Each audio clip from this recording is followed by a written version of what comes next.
राजनीति में वादे बहुत होते हैं, लेकिन जब इरादे मजबूत हों तो फैसले 24 घंटे के भीतर जमीन पर उतरते हैं। असम के मुख्यमंत्री हिमंत बिस्वा शर्मा ने साफ कहा था कि उनका दूसरा कार्यकाल पहले से बिल्कुल अलग होगा और 13 मई को गुवाहाटी के स्टेट गेस्ट हाउस में हुई पहली कैबिनेट बैठक ने इस पर मुहर लगा दी है। शर्मा सरकार ने बीजेपी के संकल्प पत्र 2026 को सरकार का आधिकारिक रोड मैप बना दिया।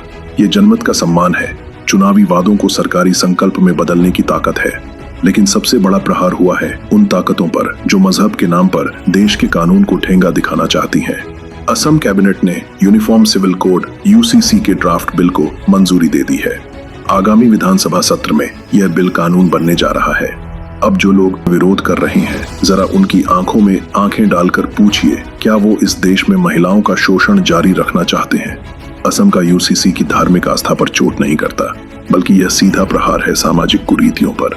विरोध करने वाले सुन लें, असम का यूसीसी 4 ऐतिहासिक बदलाव ला रहा है। 1.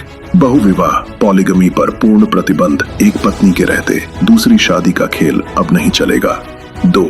शादी की न्यूनतम कानूनी उम्र बेटियों के बचपन को महफूज किया जाएगा। 3. बेटियों को संपत्ति में बराबर का हक। सदियों पुराने पितृसत्तात्मक भेदभाव का अंत। 4. लिव इन रिलेशनशिप का रजिस्ट्रेशन। महिलाओं की सुरक्षा और जवाबदेही तय। शाह बानो केस हो, डैनियल लतीफी केस या फिर 3 तलाक का मुद्दा, हर बार देश की अदालतों ने चीख चीख कर कहा कि महिलाओं को बराबरी का हक देने के लिए यूसीसी जरूरी है। लेकिन दशकों तक वोट बैंक की राजनीति ने मुस्लिम महिलाओं को उनके बुनियादी अधिकारों से वंचित रखा। आज जब असम सरकार उसी ऐतिहासिक अन्याय को ठीक कर रही है, तो इन विरोध करने वालों के पेट में दर्द क्यों हो रहा है? हमारे संविधान के अनुच्छेद 44 आर्टिकल 44 में साफ लिखा है कि राज्य पूरे देश में समान नागरिक संहिता लागू करने का प्रयास करेगा। बाबा साहब अंबेडकर ने जिस अधिकार की वकालत की थी, उसे कांग्रेस ने राजनीति की भेंट चढ़ा दिया। जवाहरलाल नेहरू ने हिंदुओं के लिए तो कोड बिल लागू कर दिया, लेकिन मुस्लिम महिलाओं को उनके हाल पर छोड़ दिया।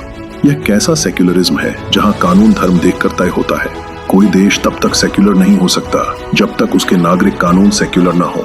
एक देश में 2 विधान कभी नहीं चल सकते। असम सिर्फ बातें नहीं कर रहा, काम कर रहा है।